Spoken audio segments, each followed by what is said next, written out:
Televisión Arquidiocesana.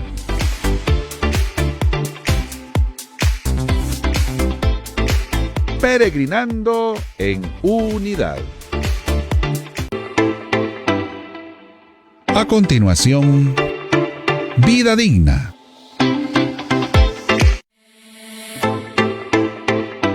Los comentarios e imágenes emitidos por el siguiente programa son ajenos a Televisión Arquidiocesana y son responsabilidad de su autor.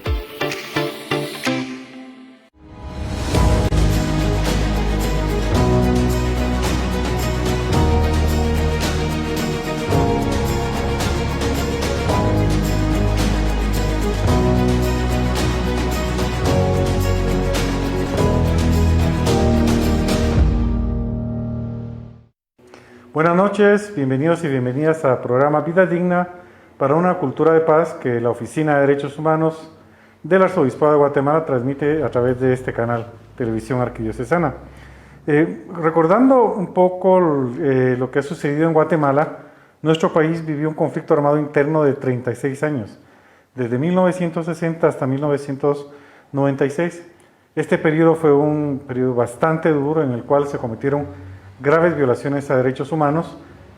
Parte de lo que sucedió durante esta guerra fue recogido por dos informes importantes. Quizás hay otro tipo de trabajos, pero digamos que la Iglesia Católica, a través del Proyecto Interdiocesano de Recuperación para la Memoria Histórica, el REMI, hace un proyecto que inicia en 1995 y concluye en 1998 con la presentación del informe Guatemala Nunca Más. Se recibieron cerca de 6.000 testimonios y se contó con la participación de muchas parroquias a lo largo y ancho de nuestro país. El objeto de este informe era generar o dar insumos al informe de la Comisión de Esclarecimiento Histórico, creado por los acuerdos de paz, en el cual Naciones Unidas se comprometió en dar algún tipo de impulso a este proceso. El informe Guatemala Nunca Más fue presentado el 26 de abril de 1998, el 24 de abril, 2 días después, el 26 de abril, Monseñor Juan José Gerardi Conedera fue vilmente asesinado por fuerzas de seguridad del Estado de Guatemala, como fue declarado en una sentencia firme de un tribunal de sentencia. El 25 de febrero de 1999 se presenta el informe de la Comisión de Esclarecimiento Histórico. Estos informes hablan sobre todas las atrocidades que se cometieron dentro de este periodo. La responsabilidad de la mayor parte de estos hechos, un 93%, son atribuibles al Estado de Guatemala a través de la expresión de sus fuerzas, el Ejército de Guatemala, grupos paramilitares creados por el Estado de Guatemala. Hay un 3% aproximadamente de lo que que se determina que fue la guerrilla quien tuvo esta responsabilidad, y el restante, un aproximado de un 4%, pues no se tiene una definición de lo que sucedió. Digamos que estos informes ayudaron mucho a las comunidades para poderse organizar. Se empezaron a trabajar procesos de salud mental para atender los duelos y los impactos que generó el conflicto armado interno. Esto llevó también a que se pudieran iniciar entonces procesos de exhumaciones en los cementerios clandestinos, y algunas comunidades decidieron iniciar procesos para deducción de responsabilidades. Uno de estos procesos es el que se llevó el año pasado por los hechos sucedidos en la región Ixil, dentro del periodo de 1978 a 1982, del periodo que estuvo como presidente el general Fernando Lucas García, procesando principalmente a su hermano Benedicto Lucas García, que era jefe del Estado Mayor de la Defensa Nacional de esa época. Dentro de este tipo de casos se han ido conociendo la vida de muchas personas que fueron afectadas por la guerra, pero que muchas veces pasan en forma anónima. Se consideró importante rescatar las semblanzas de vida de hombres, mujeres y niños, ancianos, que sufrieron dentro de esta guerra. Por lo tanto, pues, desde la ODA, desde la Oficina de Derechos Humanos del Arzobispado de Guatemala, se impulsó un memorial virtual para poder recordar, digamos, y tener la semblanza en forma virtual de lo que ha sucedido dentro de este proceso.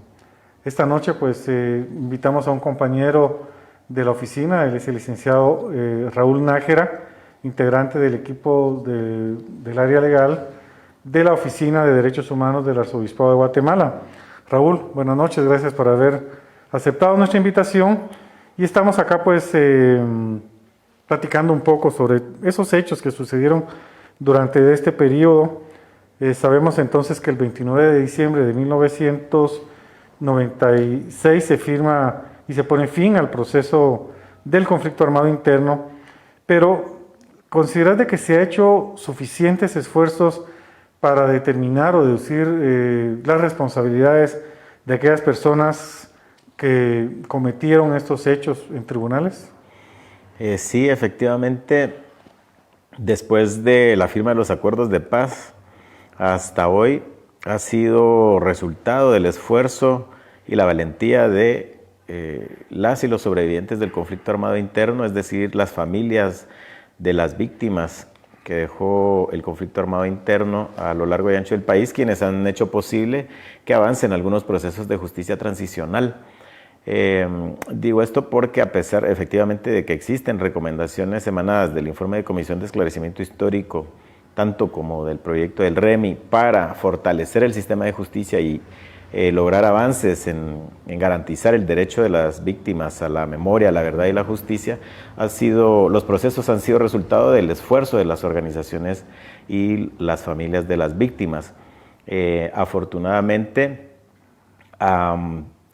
se han compaginado, por decirlo de alguna manera, con algunos avances también y reformas en el sistema de justicia que le han permitido a las víctimas ser parte activa en los procesos de justicia transicional, querellándose en los procesos de investigación, aportando elementos probatorios para los procesos legales y apoyando a los testigos y testigas directamente para que puedan acceder a los tribunales de justicia en la ciudad de Guatemala, en los tribunales de alto impacto.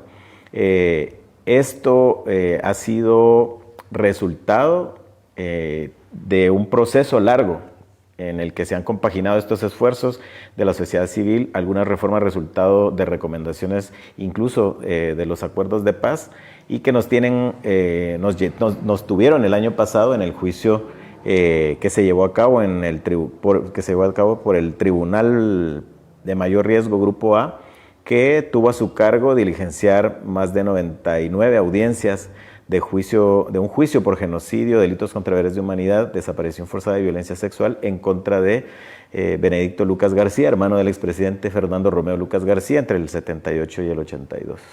Bueno, creo que es muy importante esos esfuerzos que desde las comunidades se ha venido trabajando porque son muchos años de espera, son más de 40 años lo que la gente ha tenido que esperar para acceder a la justicia.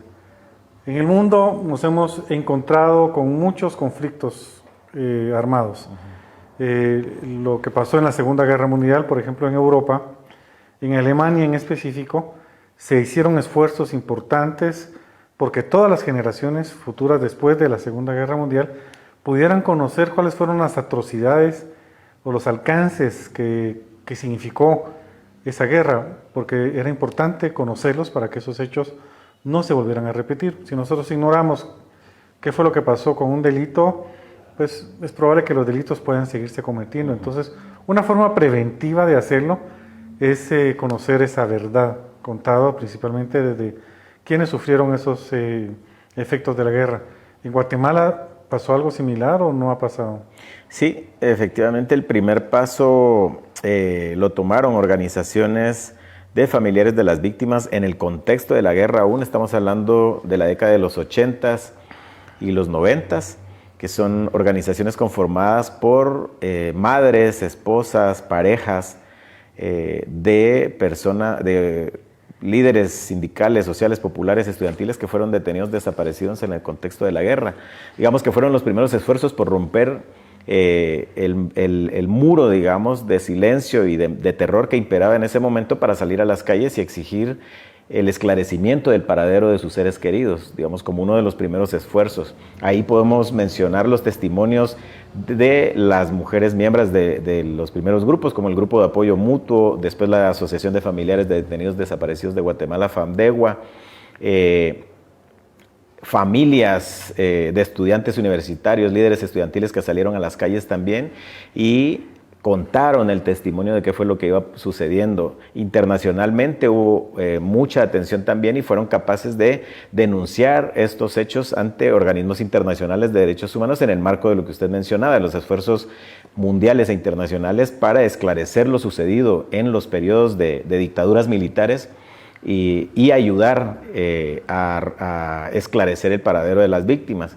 Posteriormente, pues está el esfuerzo que inicia la Oficina de Derechos Humanos del Arzobispado de Guatemala, dirigida por Monseñor Gerardi, que se convierte en el primer esfuerzo, un primer esfuerzo de carácter monumental que involucra a las bases de la Iglesia Católica, digamos, casi en todo el país, para reconstruir lo sucedido durante la guerra en este país, dejar un fiel testimonio de lo sucedido y atreverse a partir de ese fiel testimonio a dar otra serie de pasos para lo que Monseñor Gerardi denominó como sanar las heridas, reconstruir el tejido social roto por la represión en las comunidades.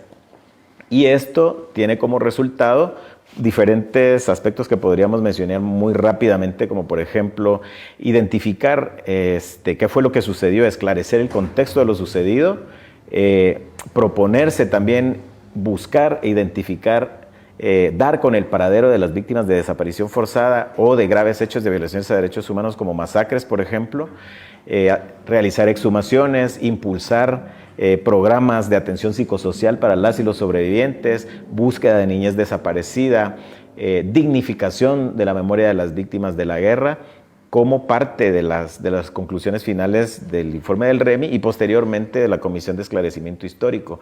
Por lo tanto, sí han existido estos esfuerzos en Guatemala y pero estos esfuerzos surgen más que todo a nivel de las personas afectadas. A nivel de las personas afectadas. Propiamente sus esfuerzos han sido bastante débiles, digamos. Sí, exactamente. Creo que el esfuerzo que hace el proyecto de REMI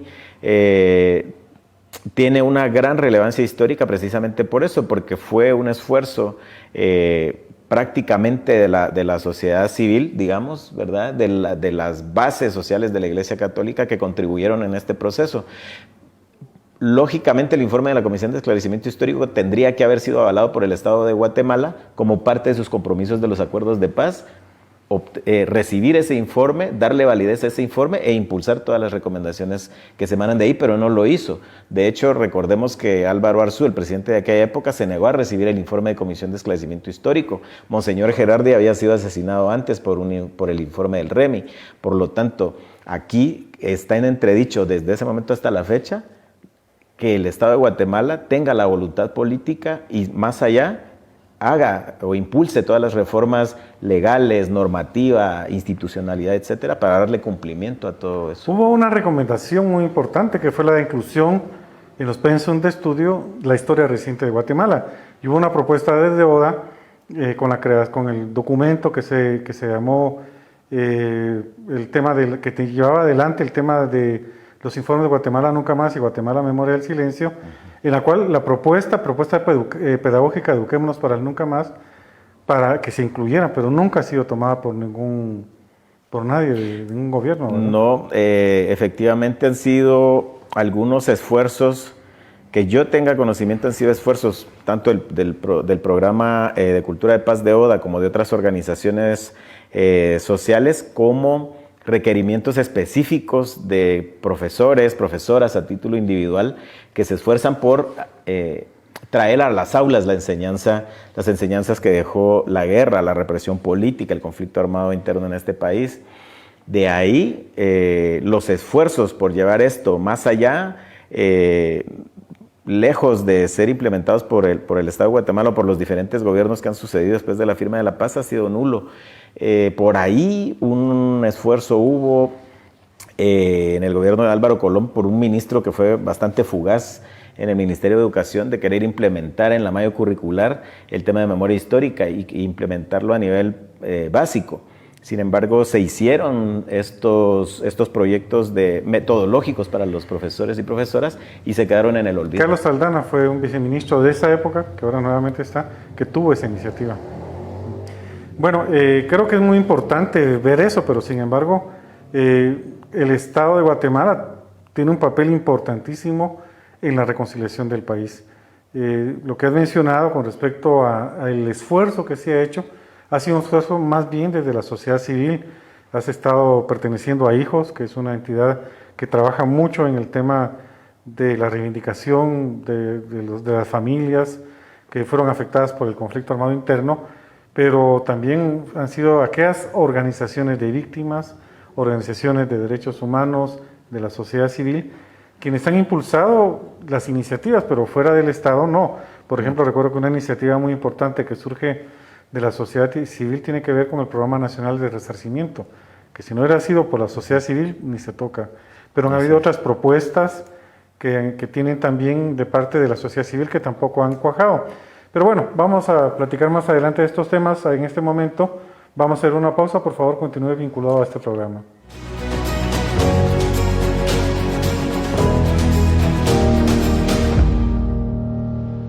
La sinodalidad significa caminar juntos como pueblo de Dios. Sigamos caminando juntos en comunión, participación y misión. Continúe con Televisión Arquidiocesana. Televisión Arquidiocesana. Peregrinando en unidad. Cuando tenía 17 años, era estudiante y trabajaba. Tenía mis proyectos. No pensaba para nada en ser sacerdote. Pero un día entré en la parroquia y allí estaba Dios esperándome.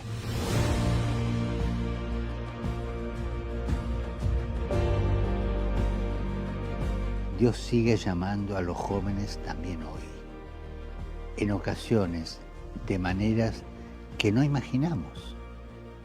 A veces no lo escuchamos porque estamos muy ocupados con nuestras cosas, con nuestros proyectos, incluso con nuestras cosas de la iglesia. Pero el Espíritu Santo nos habla también a través de los sueños y nos habla a través de las inquietudes que los jóvenes sienten en su corazón. Si acompañamos su camino, veremos cómo Dios hace cosas nuevas con ellos y podremos acoger su llamada en modos que sirvan mejor a la Iglesia y al mundo de hoy. Confiemos en los jóvenes y sobre todo confiemos en Dios, porque Él llama a cada uno. Oremos para que la comunidad eclesial acoja los deseos y las dudas de los jóvenes que sienten la llamada a vivir la misión de Jesús en la vida, sea la vida sacerdotal, sea la vida religiosa.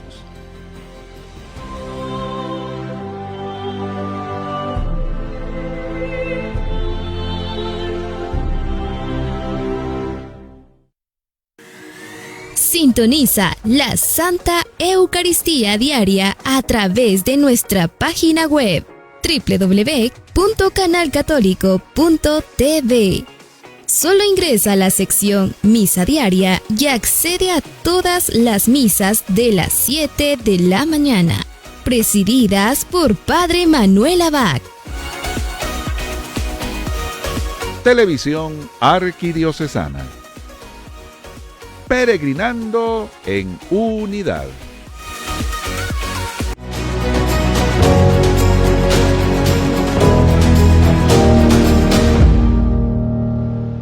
Muchas gracias por estar con nosotros en este programa Vida Digna para una cultura de paz. Estamos platicando con Raúl Nájera. Él es una persona que tiene mucho conocimiento y ha hecho mucho trabajo en torno a lo relacionado con memoria histórica, a la deducción de responsabilidades de las graves violaciones a derechos humanos que se cometieron durante el conflicto armado interno. Y también pues ha estado vinculado a este tema del memorial virtual que se hace para poder visibilizar a las víctimas, darles un rostro, una huella clara de lo que ellos vivieron en nuestro país. Hay una plataforma virtual que se llama Floreceremos Memoria de las Víctimas del Genocidio en Guatemala. hay un link, un enlace que aparece en sus pantallas que tiene que ver con memorialgenocidio-guatemala.org. Ahí usted podrá entrar y podrá ver también pues cuál es lo que ha sucedido dentro de este proceso, y también dentro de lo que se refiere a la presentación de este informe el 25 de febrero a las 5:30 de la tarde en el Centro Cultural España. Raúl, has estado en este proceso, ¿verdad? ¿Cómo empezó? ¿Nos puedes contar un poco cómo se ha desarrollado todo lo relacionado con el memorial virtual? Sí, efectivamente el memorial virtual, como su nombre lo indica, es un esfuerzo por recuperar las historias de vida de las víctimas que dejó el conflicto armado en este país. Surge como una idea de recuperar los testimonios de las testigas y testigos del caso que se ha llevado en tribunales el año pasado en contra de Manuel Benedicto Lucas García por genocidio, delitos contra deberes de humanidad, desaparición forzada y violencia sexual cometido en contra de la población maya Ixil.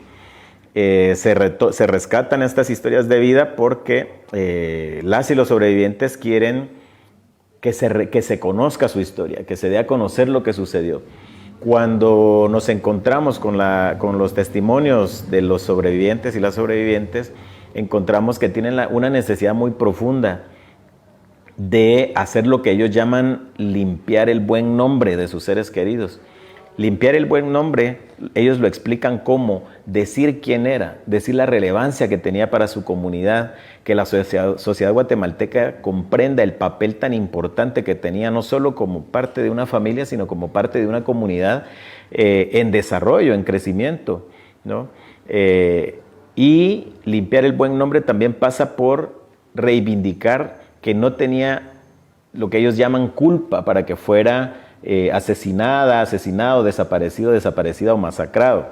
Y pasa también porque el Estado de Guatemala reconozca que no había delito, es decir, no había razón alguna para que su ser querido pasara lo que le tocó vivir. Estas demandas, estas exigencias de las y los sobrevivientes para dignificar, que no es otra cosa más que dignificar la memoria de las víctimas, también hace parte de las recomendaciones emanadas de los informes de la verdad, tanto del REMI como del informe de Comisión de Esclarecimiento Histórico, pero además hacen parte de las sentencias emanadas de la Corte Interamericana de Derechos Humanos, que le pide al Estado de Guatemala cumplir todo este tipo de recomendaciones para dignificar la memoria de las víctimas en las que se ha comprobado que hay responsabilidad del Estado. Por lo tanto, este memorial es un esfuerzo de contar esas historias. Entonces, el público en general podrá ver en este memorial virtual una especie de sitio de memoria, ¿verdad? Es como un museo de la memoria virtual en el que encontrará fotos de víctimas del genocidio, podrá conocer quiénes eran, de qué comunidad eran, cómo eran ellos en su diario vivir, qué profesión tenían, qué les gustaba de la voz de sus seres queridos. Podrá ver, además de las fotos, un recorrido por algunas de las comunidades, podrá conocer el contexto en el que vivieron estas personas, pero también el contexto de violencia en el que resultaron ser víctimas de graves violaciones a derechos humanos. Y a la vez de conocer esa historia, el público en general o la sociedad guatemalteca se puede identificar con esa historia. Ahí encontrarán semblanzas de niños, niñas, mujeres, ancianos, ancianas, estudiantes, amas de casa, campesinos, campesinas, profesionales. Es decir, creo que el memorial virtual nos permite encontrarnos con la historia, interlocutar con la historia de las víctimas de la guerra que nosotros no conocimos, pero que podemos conocer ahora quiénes eran. Y eso nos permite entender no solo las graves violaciones a derechos humanos, no entenderlas, pero sí conocer las graves violaciones a derechos humanos y entender, al ver las semblanzas de las víctimas, que no tenían responsabilidad, no tenían culpa, como dicen sus seres queridos. Entonces, el compromiso social nuestro es dignificar esa memoria, ¿verdad? Dignificar, rendir un homenaje a estas víctimas de la guerra y comprometernos con acciones concretas para que esto no vuelva a suceder. Gracias, Raúl. En este momento vamos a ver un video relacionado con este tema, con el memorial virtual. Yo quisiera que saliera lo que ellos eran, ¿no? Eran hijos pues comprometidos con su familia, con el bienestar de su familia. Eran adolescentes que pues como todos jugaron en la calle fútbol con una pelota de plástico. Pues, o sea, universitarios que pues dieron la vida por cambiar Guatemala, gente que tomó las calles cuando se sintió indignado por la desigualdad y por el terrorismo estatal que existía en su país, en Guatemala. Yo los quisiera ver retratados así, como lo que eran, pero sobre todo quisiera verlos retratados como los revolucionarios, como los comunistas que fueron, ¿no? O sea, pienso y lo digo varias veces, o sea, negar la participación política de un familiar por temor a sufrir represalias es volverlos a desaparecer, o volverlos a asesinar, o volverlos a violentar. Entonces El Memorial Virtual de las Víctimas del Genocidio en Guatemala invita a sobrevivientes y familiares de víctimas del genocidio a compartir historias de vida y fotografías de sus seres queridos al correo electrónico memorialgenocidio.guatemala@gmail.com. Mi nombre es Feliciana Macario, soy maya quiché y pertenezco a la Coordinadora Nacional de Viudas de Guatemala, CONAVIGUA. Soy sobreviviente del conflicto armado interno. Hoy estamos conmemorando un año más la dignificación, la conmemoración de nuestros seres queridos que fueron desaparecidos por el aparato estatal del gobierno de Guatemala en los años 80. Para dignificar juntas y juntos la memoria de las víctimas. Conoce más en memorial-genocidio-guatemala.org. Mi nombre es Luis Fuentes, yo fui dirigente del Sindicato de Trabajadores de la empresa Duralux y Tradux, que posteriormente se transformó, cambió su nombre a Estrowa, Sindicato de Rayovac, Guatemala, y hago una invitación a quienes participaron en alguna organización sindical en la época, especialmente durante el conflicto armado interno, para que compartan fotos, historias de vida de compañeros y compañeras que fueron objeto de agresiones y de violencia por el libre ejercicio de sus derechos como trabajadores, dentro de los que está el derecho de libertad sindical, a efecto de que sea conocido por la sociedad, ya que la Oficina de Derechos Humanos del Arzobispado está haciendo un esfuerzo grande para que esto se haga público y se conozca las realidades que han acontecido en el país, especialmente durante el conflicto armado interno. Conocer estas vivencias y la significación del genocidio en Guatemala nos acompañará a sanar el dolor de las heridas. Para más información, consulta la página memorial-genocidio-guatemala.org.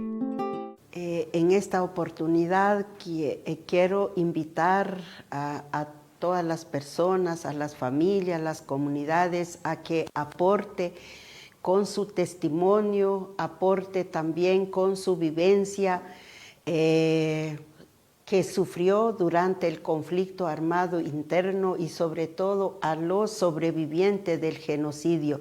Es tan importante el aportar para esta memoria virtual para que nunca más vuelvan a ocurrir todos los hechos, porque aportando a la memoria y la historia, con ello floreceremos.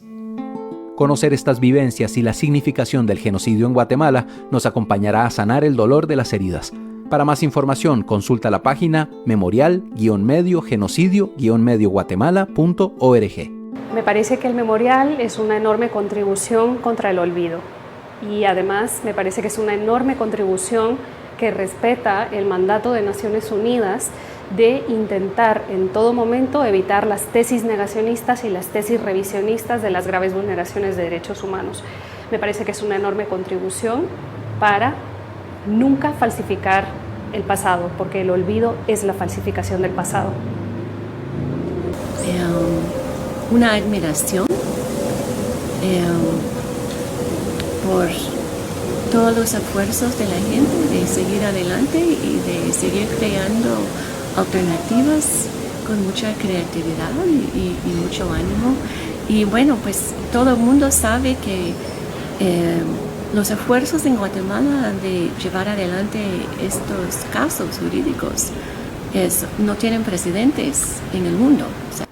Soy Eduardo Nachman, hijo de Gregorio Nachman, un militante de la cultura detenido y desaparecido en 1976 durante la dictadura cívico-militar y eclesiástica de Argentina. Y estoy acá en Guatemala sorprendido de ver el memorial Genocidio Guatemala. Sorprendido por la cantidad y por la calidad de los testimonios que hay, y lo veré con más detenimiento. Haber conocido esta propuesta, el Memorial Virtual de las Víctimas, la verdad, a mí lo primero que me hace es pensar, después de las víctimas en Guatemala, en lo mucho que queda por recorrer en España y lo mucho que tenemos que aprender en España con todas este tipo de acciones que se están haciendo en Guatemala para reconocer realmente que todo lo que pasó, que las víctimas no se inventaron sus historias, que no se puede negar lo sucedido. Y ver todo esto no hace más que admirarme de todo este trabajo que estáis haciendo, y, como ya he dicho antes, de todo lo que en España todavía tenemos que aprender para proteger y defender los derechos de las víctimas. Para dignificar juntas y juntos la memoria de las víctimas. Conoce más en memorial-genocidio-guatemala.org. Bueno, muchas gracias. Aquí pues vimos algunas opiniones con respecto a lo que ha significado este memorial virtual. Raúl, ¿qué entidades han apoyado y han permitido el desarrollo de esta propuesta?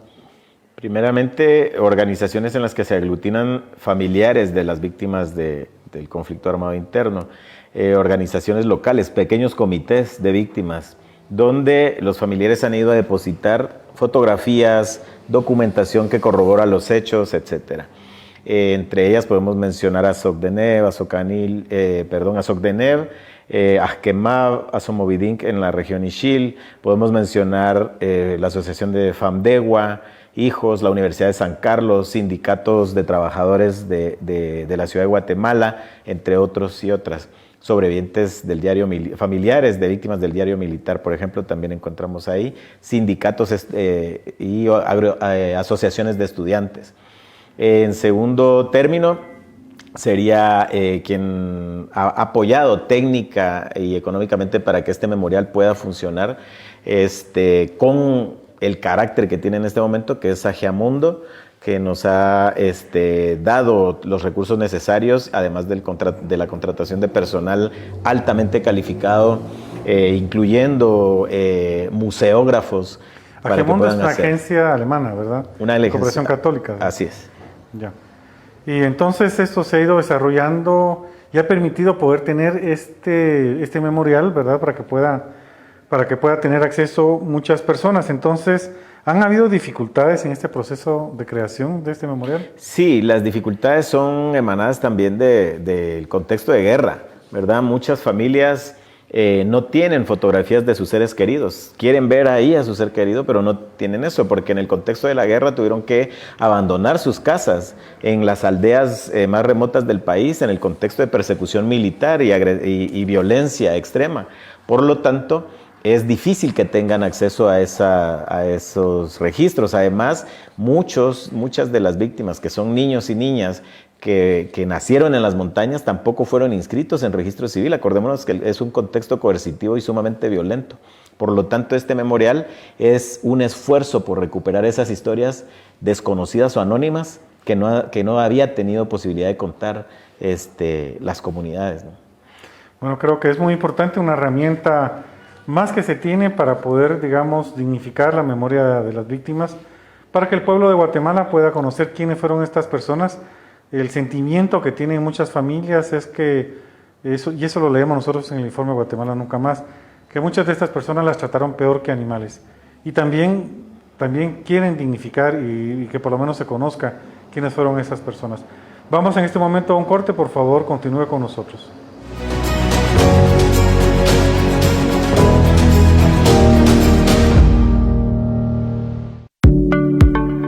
Mujeres haciendo historia. Isabela Springmull. La diseñadora guatemalteca desafió las convenciones de la moda al ser la primera modista con síndrome de Down, que estrenó su colección en el London Fashion Week 2016. Desde pequeña se interesó en el vestuario, mirando revistas de moda y creando vestimenta para sus muñecas de trapo, donde con alfileres y pedazos de tela les confeccionaba sus vestidos. Cuando se graduó de bachiller en Ciencias y Letras, pensó en convertirse en diseñadora de modas. Sin embargo, lograr su sueño no le fue fácil, pues varias universidades que impartían la carrera la rechazaron por tener síndrome de Down. Luego de esto se inscribió en una academia de costura, donde aprendió a hacer moldes, cortar y coser en una máquina. Confeccionó 7 bolsos con huipiles y jaspes, tejidos típicos de Guatemala, y los expuso en el evento Guate Extraordinaria, donde los vendió todos. Tras esto, Isabela fundó su propia marca, Damtu Shahabel, en honor a su propia condición, sumado al nombre del atelier de costura que tenía su abuela. En 2016 debutó como la primera diseñadora con síndrome de Down en la London Fashion Week, en la sección diseñadora emergente, International Fashion Showcase, representando a su país. 2 años después se estrenó su colección Paraíso en la Mercedes-Benz Fashion Week en Guatemala. Ha presentado sus diseños en Italia, México y Panamá, donde sus colecciones dan cuenta de la importancia de la inclusión social en el mundo de la moda. Mujeres haciendo historia. Te invitamos a visitar nuestra página web, donde podrás acceder a toda nuestra programación, incluyendo la Santa Eucaristía, el Evangelio Diario, el Santo del Día y Noticias TVA. Además, encontrarás testimonios inspiradores y mucho más contenido diseñado para fortalecer tu crecimiento personal y espiritual. Televisión Arquidiocesana. Peregrinando en unidad.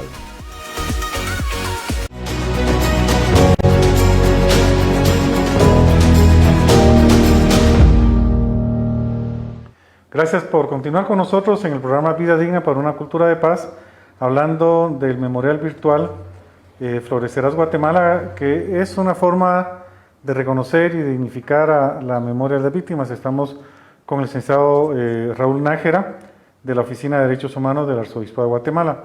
Pero vamos a también continuar viendo otro bloque de videos en este momento. En el año 2011, con el trabajo de la Fundación de Antropología Forense de Guatemala, pudimos localizar la osamenta de mi abuelo y a través de las pruebas de ADN que ellos realizaron pudimos identificarlo. El Memorial Virtual de las Víctimas del Genocidio busca ser un instrumento que permite identificar a partir de referencias compartidas los nombres de los desaparecidos y desaparecidas durante la guerra interna en Guatemala. Conocer estas vivencias y la significación del genocidio en Guatemala nos acompañará a sanar el dolor de las heridas. Para más información, consulta la página memorial-genocidio-guatemala.org. Yo creo que nos da como un aliento, ¿no? Como una palmadita para seguir, ¿no? O sea, saber que hay esfuerzos para recuperar la memoria. Digamos, solo en nuestro propio caso vemos de que en la investigación nos dimos cuenta que habíamos recuperado el 20% de las historias, y por eso el caso es tan grande, porque reconstruimos casi 195 historias de vida. Entonces, para nosotros esa parte, digamos, es fundamental, porque sabemos que la verdad jurídica permite probar delitos, pero la verdad verdadera de las víctimas se prueba a través de la memoria histórica, ¿no? Entonces le apostamos a la memoria histórica desde las víctimas, desde la verdad de las víctimas, y logramos judicializar 18. Lo que nos muestra es que el sistema jurídico sirve para probar delitos, y la verdad se prueba a través de la palabra, ¿no? Entonces nosotros le apostamos al tema de memoria histórica. Creemos que es fundamental para que la sociedad guatemalteca conozca qué pasó a nivel urbano, o sea, el nivel de brutalidad, digamos, de las estructuras del ejército y las estructuras clandestinas de inteligencia militar. Floreceremos, Memorial Virtual de las Víctimas del Genocidio en Guatemala. Este memorial es un ejercicio permanente de dignificación a la memoria individual y colectiva de las víctimas, para revalorizar la palabra, para conocer la historia. Personalmente yo creo que esta iniciativa y este memorial virtual es sumamente interesante y sumamente importante. Por un lado, porque trata los casos y los testimonios de las personas que fueron víctimas no solamente como un número más, como una cifra más, sino que presenta estos casos con sus historias, con sus fotografías y permite a las personas que quieran saber más sobre la historia personal de estas personas saberlo y poder, en el fondo, involucrarse más con las historias personales. Esta iniciativa y esta plataforma digital tienen una serie de herramientas en línea que pueden ser muy útiles para las personas que están investigando temáticas de genocidio, de derechos humanos, de violencia, de terrorismo de Estado en general. Para que sirva a estudiantes, personas investigadoras y primordialmente para que víctimas y sobrevivientes tengan un lugar para honrar a sus seres queridos. Puedes consultar la página memorial-medio-genocidio-medioguatemala.org. De mi papá, como fue desaparecido, que en el mismo lugar lo agarraron a pocas calles, pongamos, en la calle principal del parcelamiento de Socorro. Supuestamente que el ejército estaba vacunando perros. Llegó el ejército fue a la finca El Cajón y dijeron que iban a vacunar perros y a quitar muelas. Y así viene mi papá, le avisó el alcalde auxiliar, antes que era el alcalde auxiliar, los ministriles. Andaban citando en los hogares y mi papá se llevó el siguiente día a los perritos, fue el 3 de abril.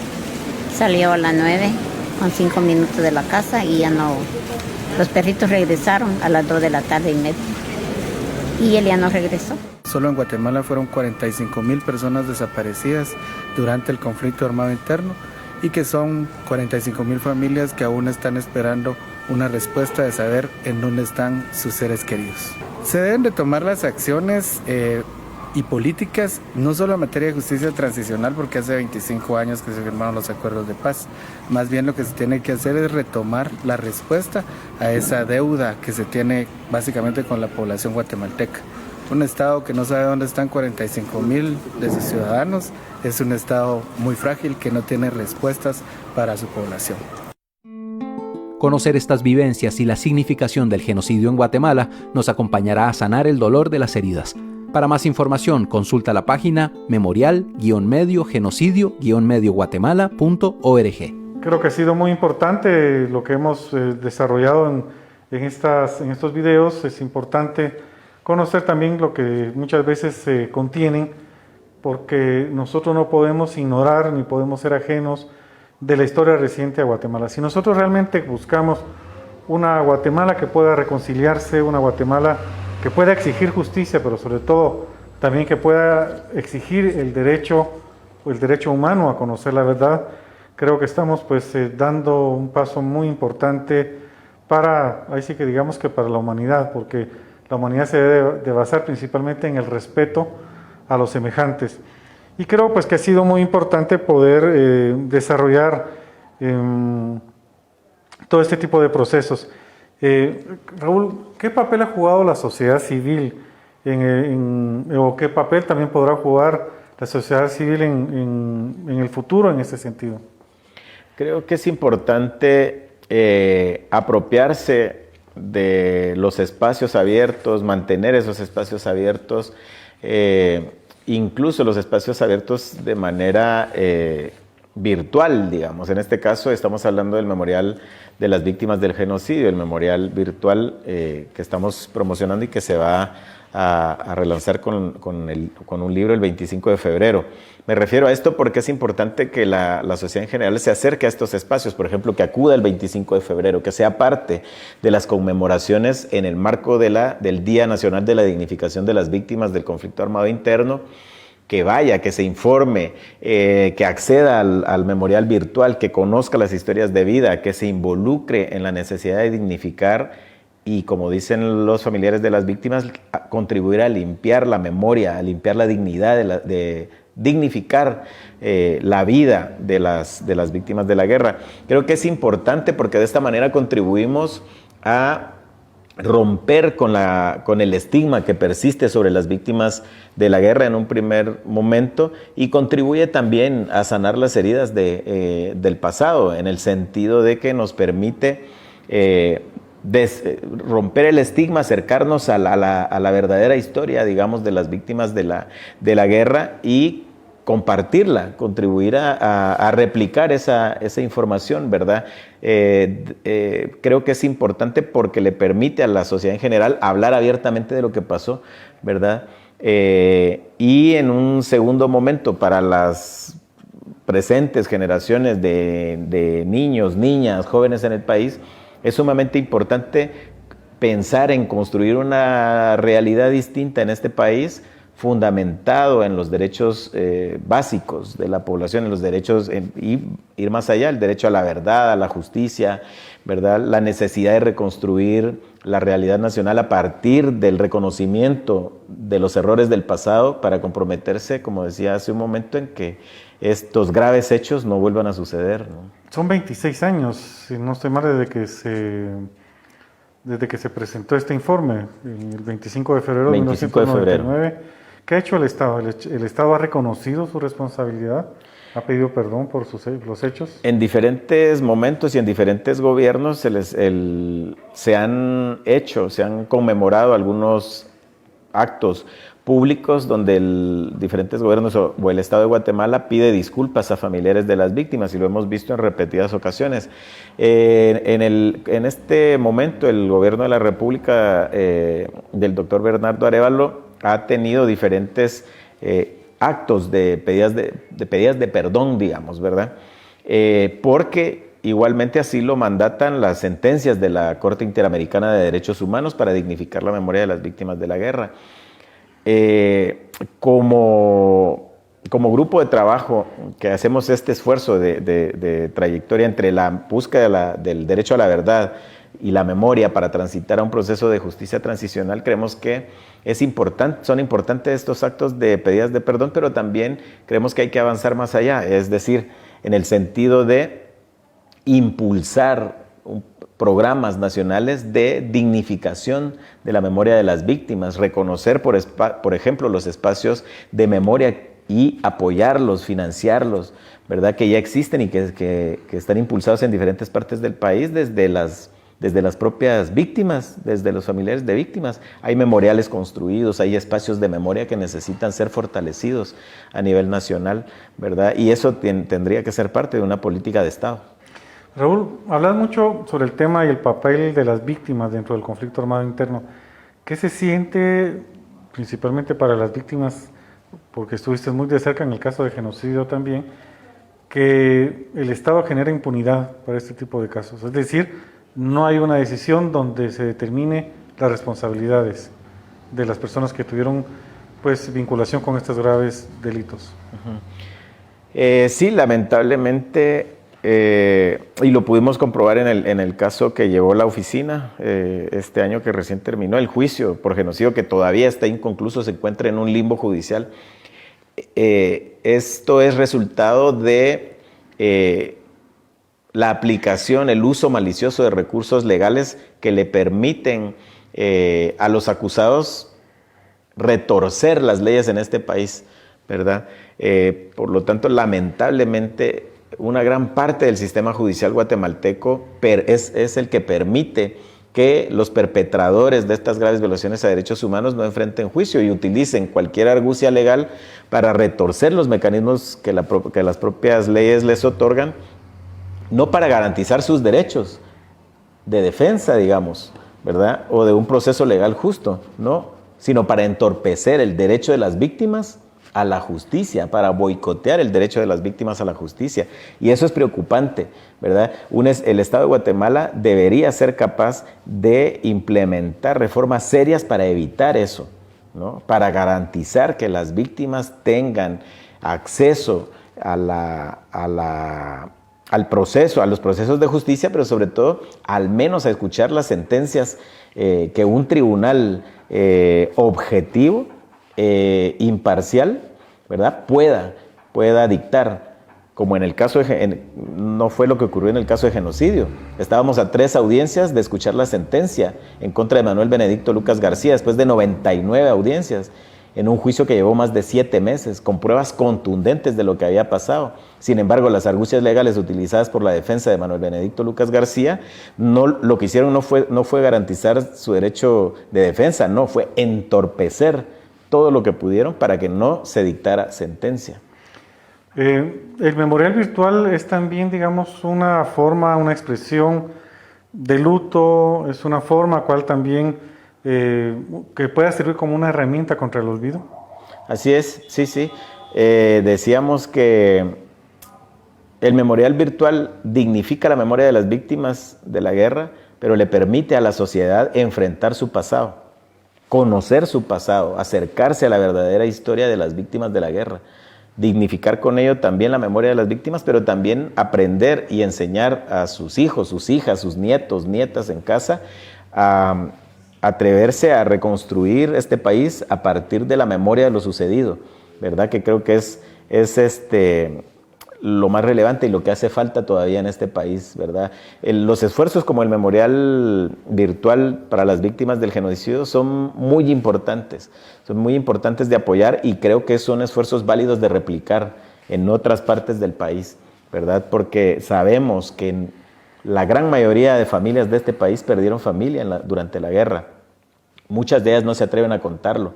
El memorial virtual abre una ventana, ha puesto a disposición de la población en general incluso un correo electrónico, ¿verdad? Que va a aparecer en pantalla, que es un correo electrónico donde las familias pueden escribir a este correo electrónico, pueden mandarnos la fotografía de su ser querido, pueden contarnos por favor la historia de sus seres queridos para que la fotografía y esa historia de vida pueda aparecer en el memorial virtual. Creo que sí es necesario entonces que las familias puedan conocer, no solamente las familias, sino que también todos nosotros podamos tener acceso a este memorial virtual. Lo dijo Monseñor Juan José Gerardi cuando presenta el informe Guatemala Nunca Más, el 24 de abril de 1998. Conocer la verdad duele, pero es sin duda alguna un proceso altamente saludable y liberador. Estas palabras de Monseñor Juan José Gerardi Conedera tienen un contenido bastante profundo si nosotros vemos también que en el Evangelio Jesucristo dice, conocerán la verdad y la verdad los hará libres. ¿Qué significa esto? Es decir, que si nosotros nos mantenemos en la mentira, nos mantenemos en la oscuridad, nos vamos a volver esclavos de esa mentira. Por el contrario, si nosotros hablamos con la verdad, si nosotros nos conducimos por ese camino que va a ser duro, que va a ser difícil, pero es altamente saludable y liberador, como lo dijo Monseñor Gerardi, por lo tanto nosotros vamos a estar viviendo una realidad diferente. Vamos a sentirnos libres, reconciliados con nuestra vida y reconciliados con la sociedad.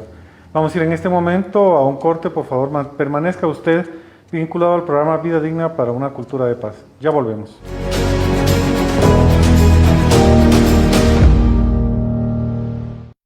Participa en la rifa de Televisión Arquidiocesana y apoya nuestra labor evangelizadora. El 13 de junio podrás ser uno de los afortunados ganadores del primer premio, 8,000 quetzales. Segundo premio, 4,000 quetzales. O tercer premio, 3,000 quetzales. Adquiere tus números en nuestras instalaciones. Quinta Calle 3-61 de la Zona 1. O a través de nuestro WhatsApp 3190-6411. El valor del número es de 10 quetzales cada uno. O puedes obtener el talonario completo por 100 quetzales. También entrando al QR que aparece en los programas en vivo.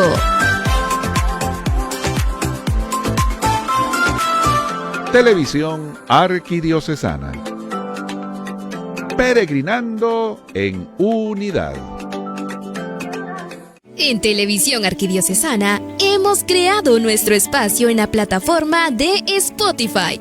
Tendremos en los siguientes meses proyectos de podcast, reflexiones y más, con el fin de seguir llevando a todos el mensaje de Jesucristo.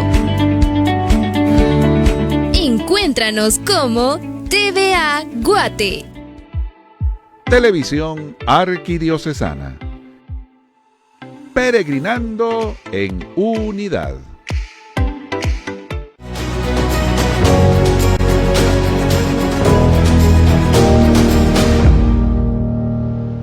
Muchas gracias por estar con nosotros en el programa Vida Digna para una Cultura de Paz. Esta última parte, pues queremos también ver si podemos determinar algunos mensajes con respecto a generaciones o sectores de la sociedad que son muy importantes. Son 3.500 historias de vida que pueden encontrarse pues en este memorial virtual de la ODA, en donde podemos nosotros ir conociendo lo que vivió muchísima gente, cuáles fueron sus expectativas, quiénes eran, dónde vivían, qué hacían. ¿Qué mensaje, Raúl, podemos tener nosotros para los jóvenes sobre el memorial virtual? Creo que es importante que los jóvenes se acerquen a las historias de vida desde una postura, una posición abierta a lo que van a encontrar ahí, ¿verdad? Podemos tener acceso a bibliografía, ¿verdad?, que nos puede contar desde su perspectiva lo que sucedió durante la guerra.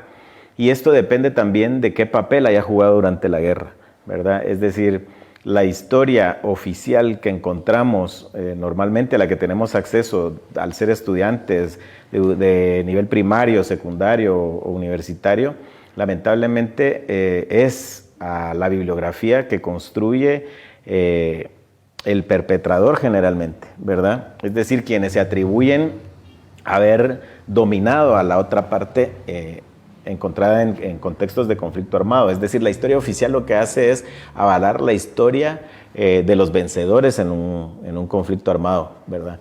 Es necesario que nos acerquemos, dejando eso por un lado, a las historias reales, a las historias de las víctimas. Y el memorial virtual es genuino en ese sentido, ¿verdad? Es decir, lo que estamos transmitiendo en el memorial virtual es la historia de vida desde las víctimas, desde la comunidad, desde sus familiares. Es decir, estamos hablando que es una fuente primordial para conocer lo que sucedió en este país, ¿verdad? Y repito, yo creo que a partir de conocer lo que sucedió desde la perspectiva de las víctimas, de las y los sobrevivientes, las generaciones pueden darse una idea de hasta dónde no llegar. Es decir, ¿qué no estamos dispuestos, o las nuevas generaciones, qué están dispuestos a hacer para que esto no ocurra otra vez? Es decir, al conocer la historia uno asume un compromiso.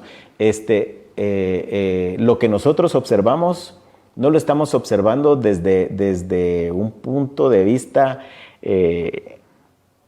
imparcial, digamos. O sea, la historia no es así, ¿verdad? La historia de vida de las víctimas nos invita a tomar parte, nos invita a tomar postura, por la construcción de una realidad distinta, ¿verdad? Y nos obliga a tomar compromisos desde los espacios que tengamos para reconstruir desde las historias de terror una Guatemala distinta, más justa, más solidaria, más equitativa, de respeto a los derechos y garantías básicas de la población, ¿verdad? Que creo que es el punto de partida para que estas generaciones actuales y las futuras tengan oportunidad de construir una vida digna, que finalmente es el lema de Monseñor Gerard y de este programa, ¿no?